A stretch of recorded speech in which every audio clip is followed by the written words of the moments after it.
Hey, everybody, this is Dennis Brown, former San Francisco 49er and Super Bowl champ.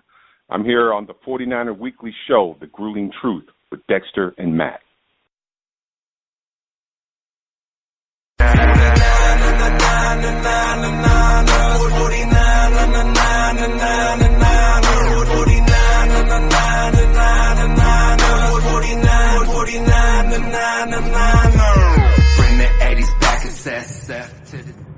Welcome, everybody, to another edition of the 49ers Weekly Show on the Grueling Truth Radio Network, brought to you by MyBookie.ag.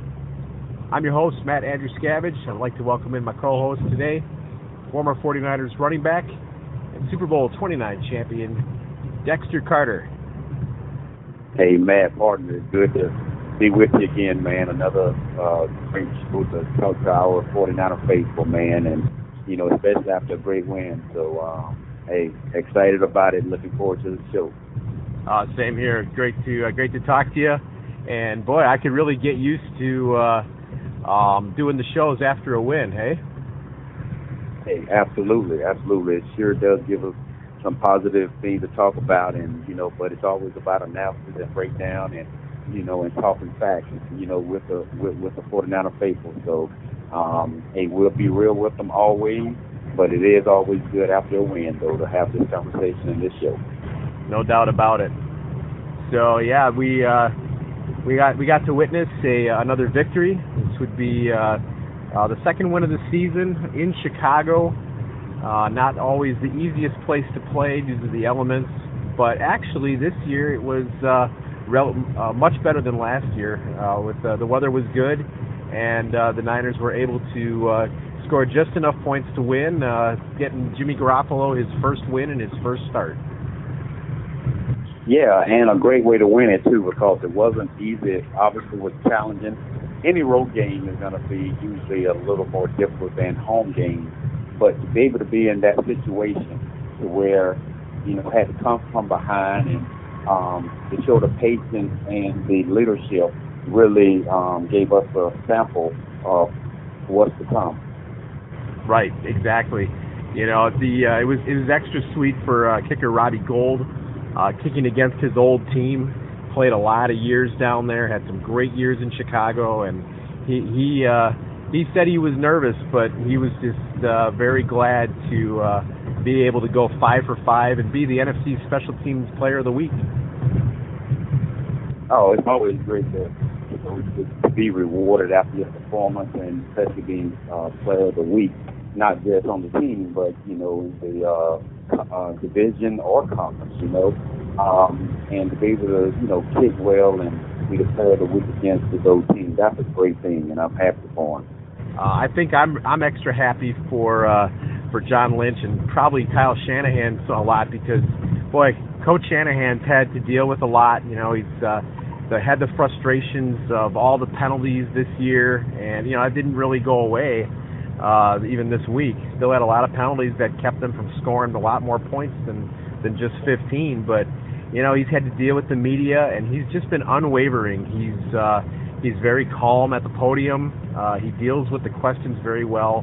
But you can tell, the frustrations of starting 0-9, 0-10. That's tough, But he handled it well, and it's good to see, him coming off the field with a win. And also good for John Lynch because the two of them made a decision to go after Jimmy Garoppolo, and it's already paying off. Absolutely. And, we talked about this when, there were no wins in the win column, about the outcome of the game can be determined so much about, time of possession, third down conversion, being successful on first down. But more than anything, penalties, how it can affect, you on defense, and how it can affect, stopping drives on offense. So, we pulled this one out 15-14, but that's something that's got to be a continuous focus on because, one, these are the things that I said this year, but next year when the team gets to the point to where they can consistently compete and win games, the penalties will be the ones that, obviously halt that forward success. And obviously hurt the process of trying to get back to the Super Bowl, or let's talk about the playoffs first and then have a chance to get to that Super Bowl. So that's something that's got to truly focus on by not just coaches, but these players got to take pride in it. And it's about discipline, accountability, and focus on your responsibility. And, until that completely happens, these enormous penalties are going to continue to happen. Yeah, penalties are just one of those things that it's just going to take some time. I believe that one of the big goals in the offseason will be to cut these penalties at least in half. And I think if they could just cut the penalties down, even a third right now, they would just have so much greater success. And and you're right, Matt, but that's the one thing that I don't have the patience for. I know. It shouldn't take time to cut down on penalties because, one, look at every penalty that there is: holding, blocked in the back, clipping, right. Offensive pass interference, defensive pass interference. These are discipline things. These are things that you keep wanting kids not to do. When you're on the NFL level, if you're on offense, you know the snap count. When you shouldn't. On defense, if you're on the defensive line, you watch the ball. These things literally can be cut out in an instant. Yeah. So you know what? I don't know what they're doing or what they're doing to discipline these players when it comes to that. But you know what? It doesn't take a whole lot for this to stop other than to decide to do the right thing. So you know what? Kyle Shanahan should be really getting on their butts is what he should be doing. And I hope he is, because this can stop. You can't go week after week after 10 weeks and talking about, we still got to, focus on stopping penalties. No, it's a decision to make. It's being disciplined and accountable to stop these penalties. So come next week, you know what? They need to stop. We got to stop being a talking point, so we can start focusing on, Garoppolo and, and his decision making and how accurate he is and the timing of getting the ball out, getting the ball to these receivers before these defenders can make their move on the ball, that's the kind of thing I want to talk about, not penalties, when that can be halted in an instant. No, you're absolutely right. I guess, when I was thinking about it, it was more along the lines of, I hate it. It makes me crazy when I watch it. And I guess it's one of those things where, yeah, you're right. It could be erased. It's a conscious decision. I guess after seeing it for so long, it's hard for me to believe that they would actually be able to just shut it off like that. I want it to happen. I think Shanahan's got to be all over these guys. I guess my level of trust is just not there with the guys that are currently on the team, and I gotta believe it's going to go down it has to go down next year, because this year, yeah, I hate seeing it, but whatever, we only got a few more games, but next year, this cannot happen. Oh, you know what? There's so many things to focus on for next year, other than increasing the talent level on this team. Yeah, for sure. Making sure the right guys are in the right spot. Letting guys compete during the offseason and training camp and see who's going to be the starters. Focusing on, this complete playbook that Kyle Shanahan wants to unleash on opposing teams. Letting Garoppolo get accustomed to his tight ends and receivers, back, and focusing on,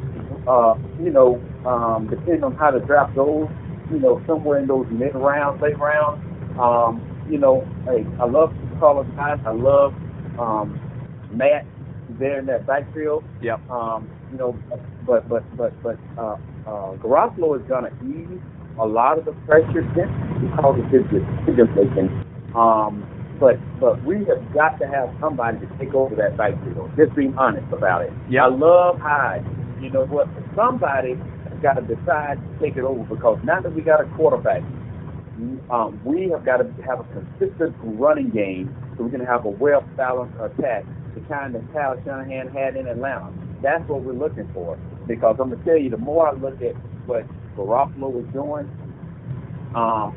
it's interesting to see that, you look at this last game, and 26 completions out of 37 passes for 293 yards. Yeah, he had that interception, but look at the completions in yards. This guy, it's not that the system has been overhauled. Matter of fact, not even doing as much as we were doing with the previous quarterback. But what Garoppolo is bringing to the table that should give everybody confidence on the team and in 49er faithful nation is realize this guy sits right there. Still got the same offensive line. Still getting pressure. But because he sits right there very poised and he can see things before they happen. So that ball is coming out a lot quicker. And his deepest defenders to the receiver. And the receivers, got the same receivers. But you know what? They're running the same route. They hadn't changed anything. But that ball is getting there in a timing fashion that's much quicker. That gives these receivers an opportunity to catch the ball in holes that wasn't there before because the ball was either late, high, a little bit out front, and now that ball is right on time. So yeah, there are so many things around Garoppolo that's got to be improved, and penalties shouldn't even be a discussion that we should be on. But you're right. We are on it, and it gives us something great to talk about. But that is a zero tolerance. Yeah. If I'm the coach. You're right. You're absolutely right about it. And you kind of got right into the thing that I wanted to point out next is, what were your thoughts on Garoppolo? Because boy, I'm watching him out there, and I think the biggest thing that stuck out to me was, man, that ball's coming out fast. And look at the way he stands in the pocket, the way he's able to move around, and because you're absolutely right, the offensive line hasn't changed. It's still a bad offensive line, especially in the interior part of it. And he's moving around, and that ball is coming out quick. He made Trent Taylor a fifth-round draft pick, I believe. Maybe it was fourth. But he's the guy that I was waiting for all year to be like a Julian Edelman type. And to see him out there and then to make that 33-yard catch and run that set up the game winner, that was awesome because we've been missing that all year long. I mean, 6 targets, 6 catches. Marquise Goodwin, 8 catches on 8 targets for 99 yards. Goodwin had a really good game. And, yeah, there was an interception, but, if you watch the play, it's a clean catch, and the defender ripped it out. It was just a great play by the defender. And, whatever, that was his interception. Okay, but it was still a good pass, and, that just kind of happened. But if you continue to put another draft, you get another quality draft like this year when we got George Kittle and Trent Taylor, you get another draft with a good wide receiver and or something in free agency, there's no telling what this passing game is going to be like. And, I'll definitely hit on the running game in a little bit, but looking at Jimmy Garoppolo out there, I'm not saying he's Tom Brady, but you can tell that he spent some time with him because he just looked like he was in command.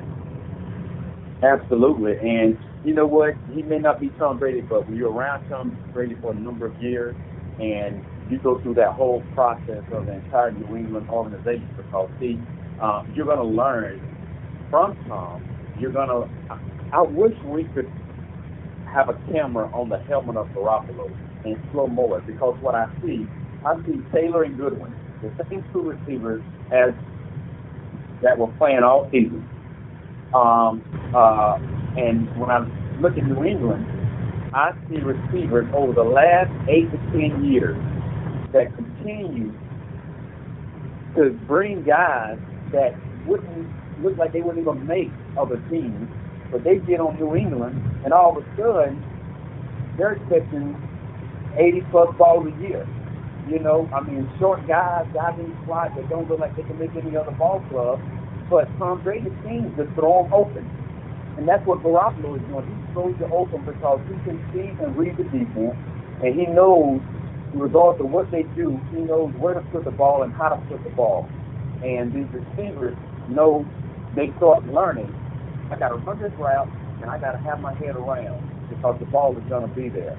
He is able to find those open spots and those people that most quarterbacks can't find. Tom Brady's been doing it for years. Garoppolo did it the short time, few games that he was able to start, but he did enough to really gain the reputation of being probably a very, very good starter in this league eventually.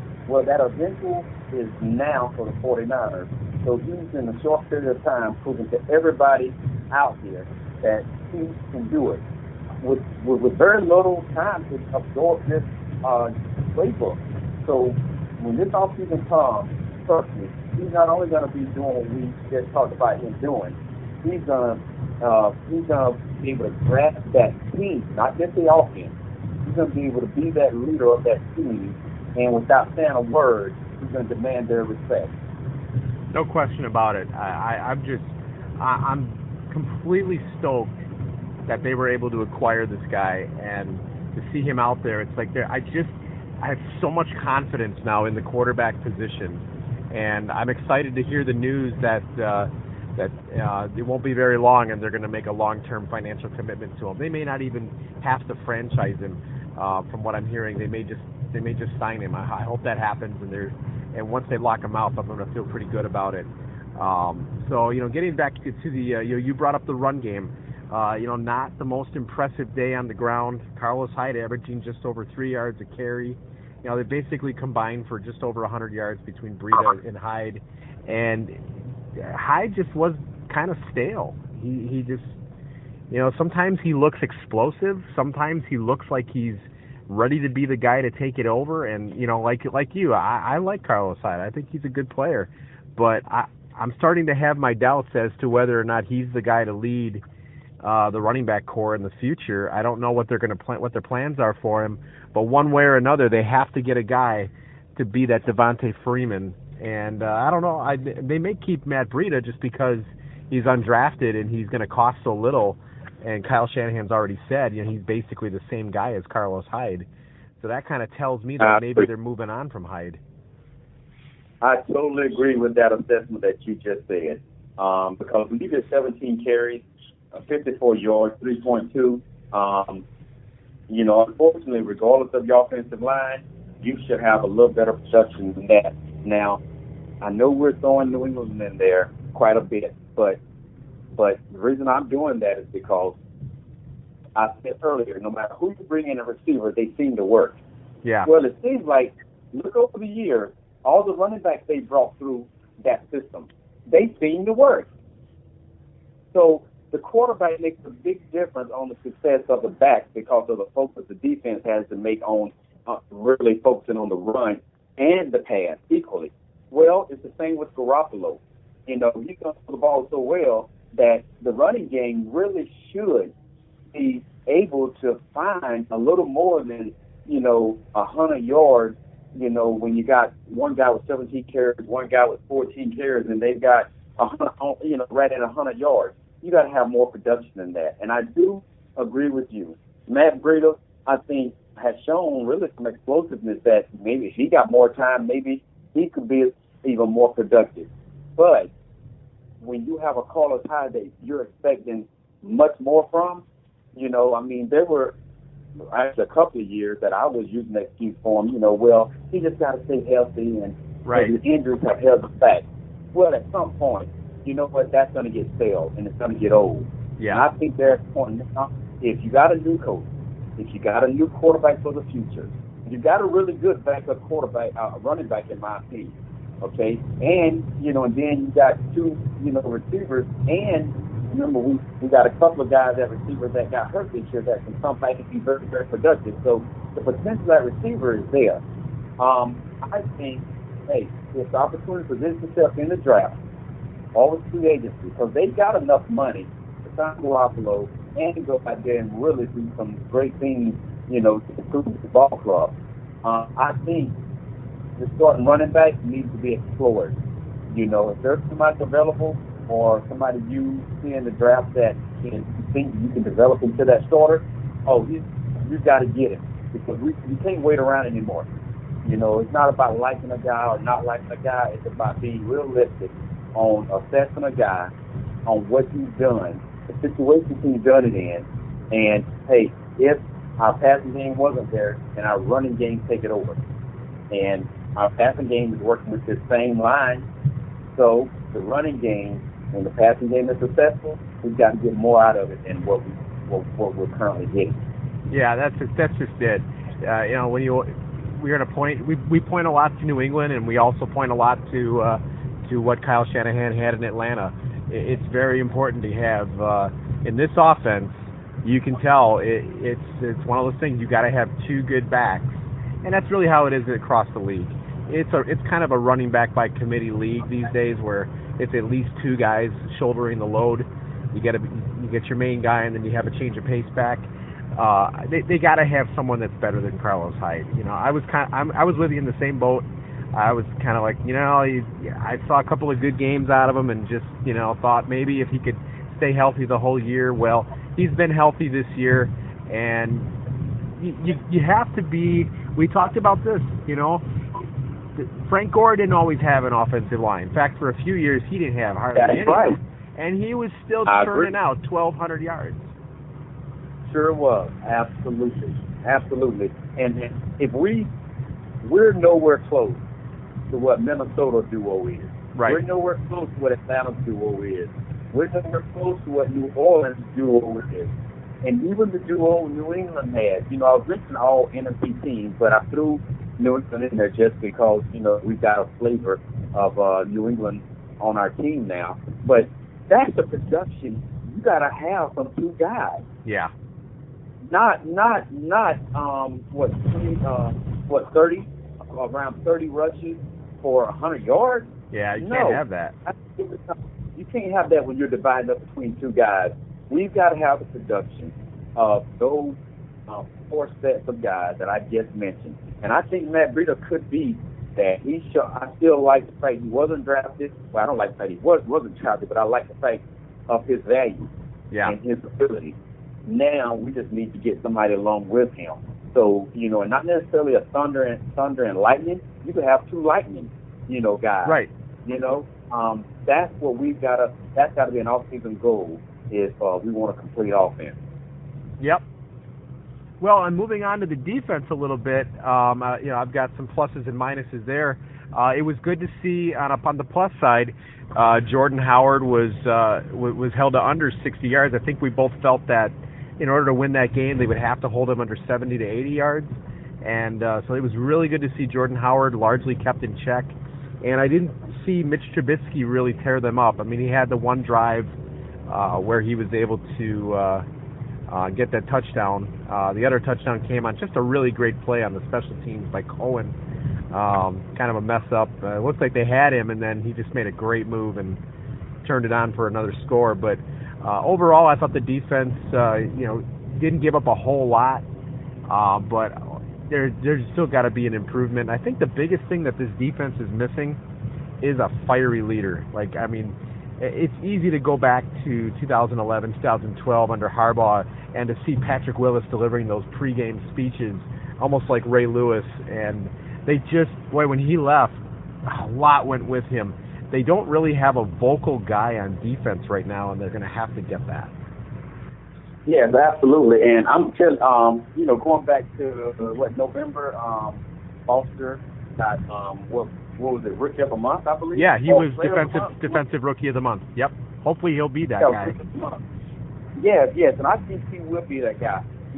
I think everybody doesn't have that fiery leadership to stand in the middle of the huddle before a game and go at it. Some have it just naturally. Some develop it. Now, I see it in Foster, and I believe the coach is going to sit down with him at some point, and he's going to tell him what he thinks this team needs. And if you're going to be our leader on the field, you got to be our emotional leader too. And I think he will develop that. How soon he'll get it, I'm not really sure. But he's showing too much potential as far as what we thought he would have before he was sidelined with those, the injuries. But I think he's that guy. And, and with 7 tackles in the game against Chicago, and then you have, Williams with 4 tackles, Reed with 4. I think the key is skill. And I think I thought we would see more of it this year, but being the first-year coach and first-year running this defense next year will look more Seattle-like than what we're seeing right now. And a big part of it will be that front 7. And I still say that front 7 is young, and boy, they're going to be dangerous. But I don't want to get here next year through 3/4 of the season and talk about the defense at the front like we're talking about highs. Right. You know? Right. You know, with the potential, we believe we've got the right guys up there. If you can get that, if we can get the movement up front, the linebackers, secondary will take care of itself. That will make things slow down for that secondary, and it will make them look more productive and better, give them more confidence, because when that quarterback has to get out the pocket, release the ball, he's quicker than he wants to, that makes it better for, you know, the second and third level guys, linebackers in the secondary. So I still am very, very positive about what the defense can bring and the, you know, the future outlook with, you know, Foster with his defensive front, and, you know, the secondary is coming along.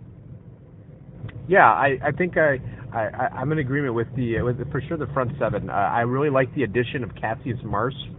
Marsh was on Seattle originally, and I thought he was a pretty good talent. And then for them to pick him up, and then he came out this week and had a sack against Chicago.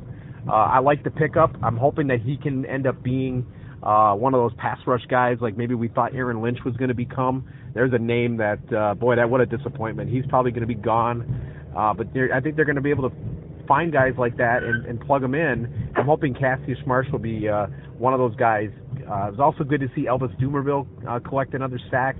I know that DeForest Buckner has not produced the sacks, but, boy, he still creates a lot of opportunities for guys because he takes up so much attention from the opposing offensive line. So I too believe that they've got the right talent in there. They've got most of the right players already in place.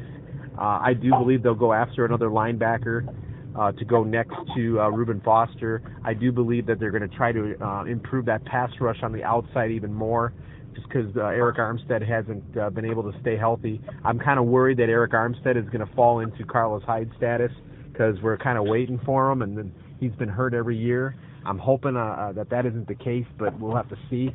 But overall, yes, the front seven, definitely the backbone of this team, or at least the defense. And I like the development of Akilla Witherspoon, the second-round pick at cornerback. Right now, he's kind of slated as their best guy, and I'm glad to see that, you know, for a guy who didn't really play much early on, he's starting to make a name for himself a little bit. And I think they're comfortable at safety with Ward and Tart, and we'll see what happens with Reed. But, yeah, I like the overall direction, the way this thing is going. Absolutely. And what I see and what I hope in the 49ers and what this defensive line can develop into, you know, you look at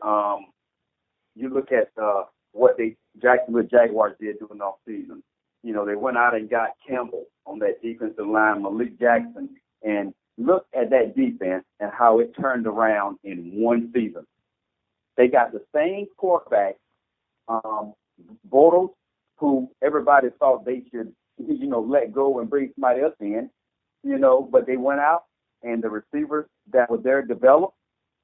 They brought in that guy at running back, and again, focusing on that defensive line because they went out like the 49ers probably would do in this draft and go and get Derwin James to build up that defensive secondary like Jacksonville did with Ramsey. Right. And Ramsey's one of the top corners in the league, and they went out and got a couple other free agents in that secondary. Now, all of a sudden, this is a playoff Jaguar team that was terrible the year before the previous 2 years. And the quarterback, who's the same guy, all of a sudden is looking pretty good, and he's nowhere close to what Garoppolo is. Right. So the template is there. We got the right guys in the right position. With the head coach, the general manager, assistant general manager, you know, they're doing the right thing. Can they continue to build and stay on course so we can say, you know what, our team improved as drastically and as quickly as the Jacksonville Jaguars did a year before, and we got a better quarterback. Right. That's exactly what I'm hoping to see. Basically being able to turn into the production of like the Los Angeles Rams or the Jacksonville Jaguars. That's what I want to see coming next year with another off season. Because now that's just the biggest thing. The quarterback checkbox is checked. We don't have to worry about it right now. If once that's all finalized, but man, now they've got an opportunity to just load this team up with talent, and then wow, who knows what's going to happen. Absolutely. So the 49er faithful have something to look forward to. Just continue to, have the faith that the process is going to stay on course and the right decisions are going to be made. And what we can say is the biggest decision that nobody thought was going to happen this year happened. And that's bringing the right guy in at quarterback.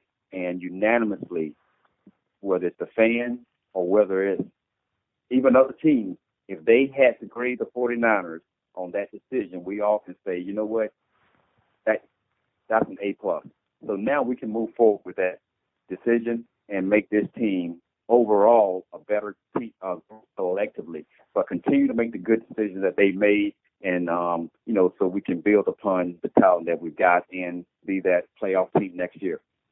Exactly.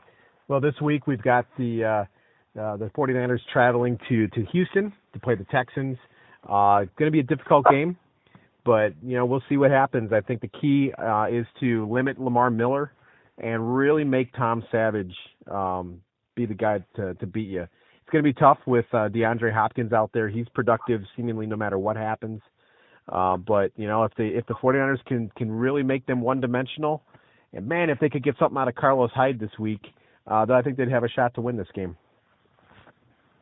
Absolutely. And the Houston Texans are not the same team without Deshaun Watson. No question. But they got a productive running game, and Savage actually, I hate to use the word serviceable, but he's not a bad. He's been playing well, not Pro Bowl well, but he's really been, taking the slack, from losing Watson and playing well. So I think the challenge is still there.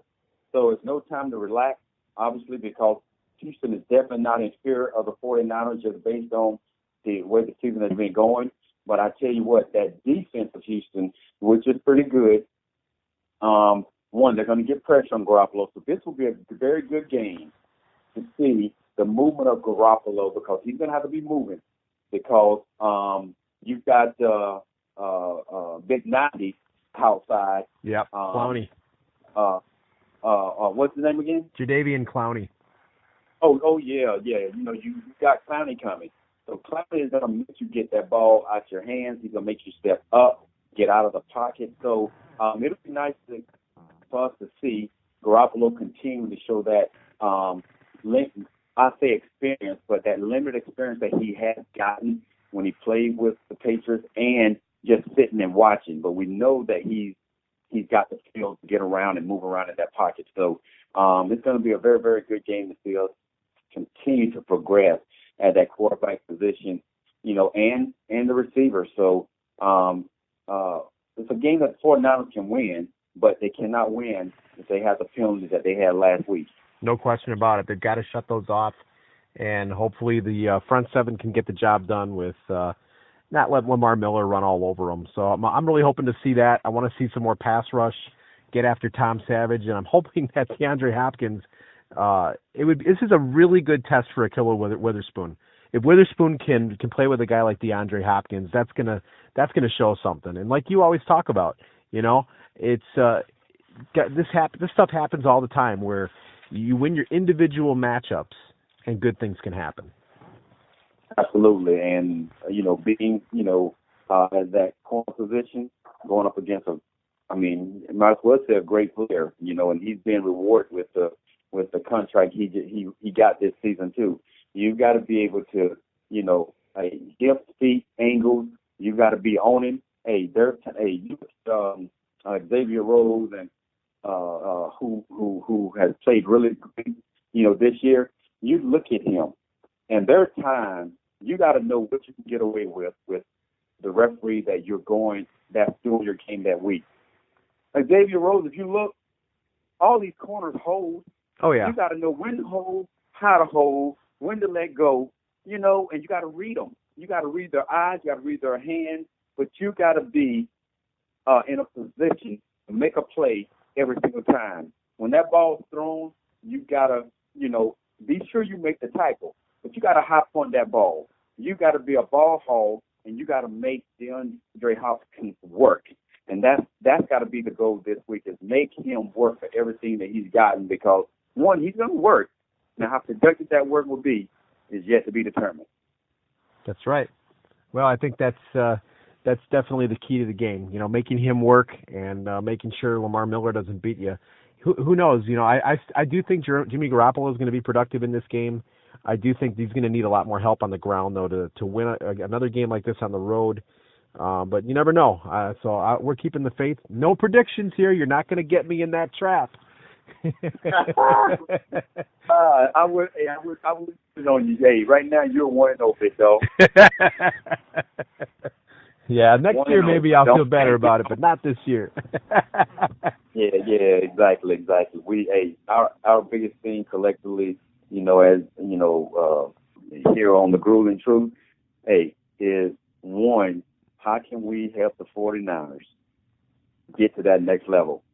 And we're going to support them, encourage them, be real with them, give correct analysis on where we think, you know, they need to go, and not necessarily picking to see who can have the best record this year. Because I believe very, very, very soon we're going to be able to make those weekly predictions and have a heck of a competition between you and I. Agreed. But it's all for one. But it's all for one cause. To have the greatest Grueling Truth weekly 49er show there is. We're 3 years running, and we don't want to let up now. That's right. Yeah. It's been a good 3 years. It's been some tough football to watch at times, but it's been a fun 3 years, and we still got a few weeks left of this season, and so I'm definitely looking forward to enjoying the rest of that and seeing what happens as the Niners get ready to wrap up 2017. Absolutely. Wishing them the best of luck this week, you know, against Houston, and hopefully, you know, can bring a win. All right. So be sure to check out thegruelingtruth.net for all things 49ers, NFL, and any other sports that you're interested in. You can find it at The Grueling Truth. Be sure to listen to all our podcasts on iHeartRadio, iTunes, Spreaker, Stitcher, anywhere you can find podcasts. You can find The Grueling Truth.